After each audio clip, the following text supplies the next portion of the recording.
Good morning friends, నేను మీ సాయి మల్లేష్ మాట్లాడుతున్నాను. ముందుగా మా ఛానల్ సబ్స్క్రైబ్ చేసి లైక్ చేసి షేర్ చేయండి. అదేవిధంగా ఈరోజు వార్తల్లోని ముఖ్యాంశాలు తెలుసుకుందాం. ఈనాడు దినపత్రిక రెక్కలు విప్పిన రేపటి కోసం మరికొద్ది రోజుల్లో క్యాలెండర్ మారబోతుంది. ఏడాది అంటే 365 రోజులు కాదు, 365 అవకాశాలు. వాటిని సద్వినియోగం చేసుకోవాలి. చేయాలనుకున్నదేదో ఇప్పుడే చేసేద్దాం. సాధించాలనుకున్న దానికి వెంటనే పునాదులు వేసేద్దాం. ప్రతి క్షణం తృప్తితో జీవించేద్దాం. అలా చేయాలంటే మనకు దిక్సూచి కావాలి. మనల్ని ముందుకు నడిపించే చోదక శక్తి కావాలి. ఆ శక్తి ఎక్కడి నుంచో రాదు, మనం పెట్టుకునే లక్ష్యంలో నుంచి వస్తుంది. దానికోసం మనం చేసే కృషిలో నుంచి వస్తుంది. మనల్ని మనం తరించి చూసుకుంటే వస్తుంది. సాధించినప్పుడు కలిగే తృప్తిలో నుంచి వస్తుంది. ప్రపంచం కొత్త సంవత్సరాన్ని ఆహ్వానించేందుకు అడుగులు వేస్తున్న వేళ మీ లక్ష్యాల సాధన దిశగా తోడుగా నిలుస్తుంది ఈనాడు.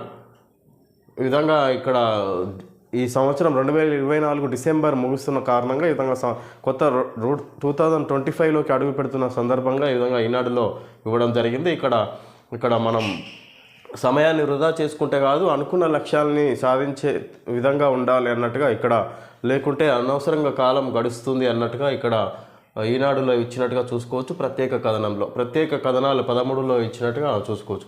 ఫార్ములా ఈ రేస్పై ఏసీబీ కేసు.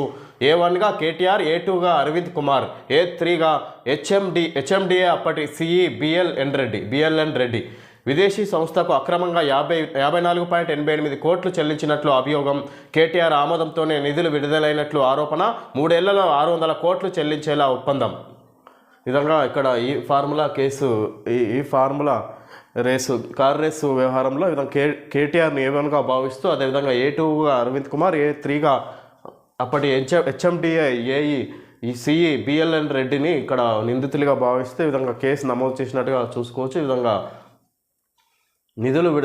కేటీఆర్ ఆమోదంతోనే నిధులు విడుదలైనట్టు విదేశీ సంస్థకు అక్రమంగా 54.88 కోట్లు చెల్లించినట్లు అభియోగం. ఈ విధంగా ఈ ప్రభుత్వం దీని మీద కేటీఆర్ ఆర్బీఐ పర్మిషన్ లేకపోవడంతో, అదేవిధంగా హెచ్ఎండిఏ పర్మిషన్ లేకుండా కేటీఆర్ స్వయంగా నిధులు విడుదల చేసిన సందర్భంగా అతనిపై కేసు నమోదు చేసిందని ఏసీబీ దీనికి గవర్నర్ అనుమతి కూడా పొందినట్టుగా చూసుకోవచ్చు. విచారణ చేపట్టే అవకాశాలు ఉన్నట్టుగా కూడా చేసుకోవచ్చు. ఈ విధంగా రాష్ట్ర ప్రభుత్వం ముందు దీని మీద చర్యలు తీసుకుంటున్నట్టుగా చూడొచ్చు. ఫార్ములా ఈ రేస్ వ్యవహారంలో మాజీ మంత్రి కేటీఆర్పై కేసు నమోదైంది.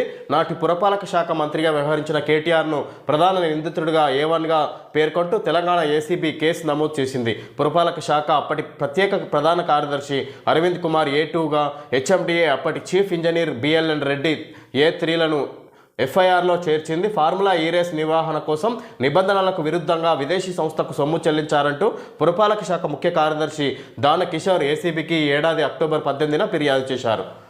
విధంగా పురపాలక శాఖ ముఖ్య కార్యదర్శి దాన కిషోర్ ఏసీబీకి ఏడాది అక్టోబర్ 18న ఫిర్యాదు చేశారు. ఈ విధంగా కేసు నమోదు అవ్వడంతో ఈ విధంగా గవర్నర్ అనుమతి కూడా లభించిన సందర్భంగా అతనిపై విచారించే అవకాశాలు ఉన్నట్టుగా చూసుకోవచ్చు. ముఖ్యంగా కేటీఆర్ని విచారించే అవకాశం ఉన్నట్టుగా చూసుకోవచ్చు. ఇందులో రాష్ట్ర ప్రభుత్వం కూడా ఎక్కువ చొరవ చూపుతున్నట్టుగా కూడా చూడొచ్చు. ఓఆర్ఆర్ టోల్ కాంట్రాక్టుపై సిట్టు. హరీష్ రావు సూచన మేరకే ఏర్పాటు చేస్తున్నాం. మంత్రివర్గంలో చర్చించి విధి విధానాలు. శాసనసభలో ప్రకటించిన ముఖ్యమంత్రి. రద్దు చేసి తర్వాత విచారణ చేయండి హరీష్ రావు.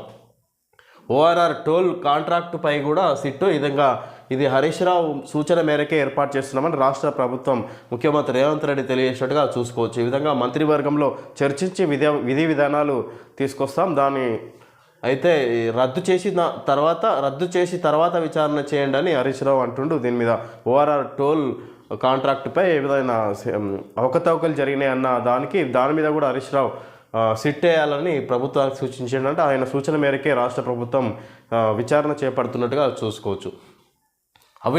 అవినీతే లేనప్పుడు కేసు ఎక్కడిది? ఫార్ములా ఈలో ఎలాంటి తప్పు చేయలేదు. ఎన్ని కేసులైనా పెట్టుకోండి, చట్టబద్ధంగా ఎదుర్కొంటా కేటీఆర్. సీఎం అవినీతిని బయట పెడుతున్నందుకే అంటూ ధ్వజం. ఫార్ములా ఈ వ్యవహారంలో నేను ఎలాంటి తప్పు చేయలేదు, అసలు ఈ వ్యవహారంలో ఎలాంటి అవినీతి జరగలేదు. అవినీతే లేనప్పుడు ఏసీబీ కేసు ఎక్కడిది? కేవలం ముఖ్యమంత్రి ఆయన కుటుంబం చేస్తున్న అవినీతి కుంభకోణాలను ఒక్కొక్కటిగా బయట పెడుతున్నందుకే మాపై రాజకీయ వేధింపులకు దిగుతుంది. ఈ ప్రభుత్వం మేము ఉద్యమకారులం ఎన్ని కేసులైనా పెట్టుకోండి, మీ రాజకీయ వేధింపులకు భయపడేది లేదు, చట్టబద్ధంగా ఎదుర్కొంటాం, శాంతియుతంగా మేము చేస్తున్న పోరాటంపై రాష్ట్ర ప్రభుత్వం చేస్తున్న కుట్రలను ఎండగడతాం అని బారస కార్యనిర్వాహక అధ్యక్షుడు కేటీఆర్ పేర్కొన్నారు. అవినీతి లేనప్పుడు కేసు ఎక్కడిది, ఈ విధంగా ఏసీబీని అదే రాష్ట్ర ప్రభుత్వాన్ని ప్రశ్నిస్తున్నట్టుగా చూసుకోవచ్చు. ఈ విధంగా అసలు ఈ కార్ రేస్ వ్యవహారంలో ఎలాంటి అవినీతి జరగలేదు. రాష్ట్ర ప్రభుత్వం రేవంత్ రెడ్డి ఆయన కుటుంబ సభ్యులు చేస్తున్న ఆరోపణలే ఇదంతా కావాలని చేస్తున్నారు, నాపై అభియోగాలు అన్నట్టుగా చెప్పుకొస్తారు మాజీ మంత్రి కేటీఆర్. ఈ విధంగా ఎన్ని కేసులైనా పెట్టుకోండి, మేము ఎదుర్కొంటామన్నట్టుగా మేము తెలంగాణ ఉద్యమంలో పాల్గొని వచ్చినాం, కేసులకు భయపడేది లేదన్నట్టుగా మాట్లాడుతున్నారు కేటీఆర్. ఈ విధంగా ఆయన కుటుంబం ఆరోపిస్తుందే ఇదంతా కావాలని చేస్తున్నదే, మేము వాళ్ళు చేస్తున్న తప్పులను ఎండగడుతున్నందుకే మాపై తప్పులు ఈ విధంగా కేసులకు దారితీస్తున్నారు అన్నట్టు దొంగ ఇక్కడ కేటీఆర్పై అనవసరంగా నాపై అనవసరంగా ఆరోపణలు చేస్తుంది రాష్ట్ర ప్రభుత్వం. ఇది సీఎం రేవంత్ ఆయన కుటుంబ సభ్యులు చేస్తున్న ఆరోపణలు మాత్రమే, ఎలాంటి అవినీతి జరగలేదన్నట్టుగా చెప్పుకొస్తారు కేటీఆర్ ఈ రేసు వ్యవహారంలో. ఎంపీల తోపులాట, పార్లమెంట్ ఆవరణలో అసాధారణ ఘటన, కింద పడిన 2 భాజపా ఎంపీలు తలలకు గాయాలతో ఆసుపత్రిలో చేరిక, రాహులే తోశారన్న అధికార పార్టీ, వాళ్లే నెట్టారన్న ప్రతిపక్ష నేత, ఎంపీలను ఫోన్లో పరామర్శించిన ప్రధాని, పోలీసులకు ఇరు వర్గాల ఫిర్యాదు. తోపులాటలో గాయపడిన భాజపా ఎంపీ ప్రతాప్ చంద్ర షడంగి పార్లమెంట్ ఆవరణలోని అంబేద్కర్ విగ్రహం వద్ద ఆందోళన చేస్తున్న ఇండియా కూటమి ఎంపీలు టీఆర్ బాలు, రాహుల్ గాంధీ, ప్రియాంక తదితరులు. ఈ విధంగా పార్లమెంట్ ఆవరణలో ఇక్కడ తోపులాట సందర్భంగా బీజేపీ ఎంపీలు గాయపడారు. ఈ విధంగా ఇక్కడ రాహులే తోశారని భాజపా ఎంపీలు, లేదు వాళ్ళే తోశారని కాంగ్రెస్ వాళ్ళు ఆరోపిస్తారు. ఈ విధంగా పార్లమెంట్ ఆవరణలో ఈ విధంగా తోపులాట జరిగినట్టుగా చూసుకోవచ్చు. ఈ విధంగా కాంగ్రెస్ ఎంపీలు ఇక్కడ అంబేద్కర్ విగ్రహం వద్ద నిరసన వ్యక్తం చేస్తున్నట్టుగా చూసుకోవచ్చు. ఆ పార్లమెంట్ ఆవరణలోని అంబేద్కర్ విగ్రహం వద్ద ఆందోళన చేస్తున్న ఇండియా కూటమి ఎంపీలు టీఆర్ బాలు, రాహుల్ గాంధీ, ప్రియాంక గాంధీ, ఈ విధంగా తదితరులు ఎంపీలు కూడా ఉన్నట్టుగా చూసుకోవచ్చు. ఈ విధంగా అంబేద్కర్ని ఉద్దేశించి అమిత్ షా తప్పుడు ఆరోపణలు చేశారు, అవమానించే విధంగా మాట్లాడారు అంబేద్కర్ గురించి అన్నట్టుగా కాంగ్రెస్ ఎంపీలు ఇంకా నిరసన ఆందోళన చేస్తున్నట్టుగా చూసుకోవచ్చు పార్లమెంట్ ఆవరణలో. ఈ విధంగా మార్చి 21 నుంచి 10వ తరగతి పరీక్షలు, ఈ విధంగా ఈసారి 10వ తరగతి పరీక్షలు మార్చి 21 నుంచి నిర్వహిస్తున్నట్టుగా కూడా ఇక్కడ మనం విద్యాశాఖ తెలియజేసినట్టు చూడవచ్చు. Malabar gold and diamonds celebrate the beauty of life mine diamond festival eternal elegance unveiled, తగ్గింపు 25% వరకు వజ్రాల విలువపై. ఈ ఆఫర్ 2025 జనవరి 12వ తేదీ వరకు మాత్రమే. ఇది మలబార్ గోల్డ్ అండ్ డైమండ్స్ వాళ్ళు యాడ్ ఇవ్వడం జరిగింది.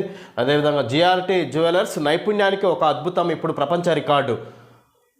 జిఆర్టీ జ్యువెలర్స్ వాళ్ళు కూడా యాడ్ ఇవ్వడం జరిగింది. ఓకే ఫ్రెండ్స్, ఈరోజు వార్తల్లో ముఖ్యాంశాలు తెలియజేయడం జరిగింది. Thank you friends.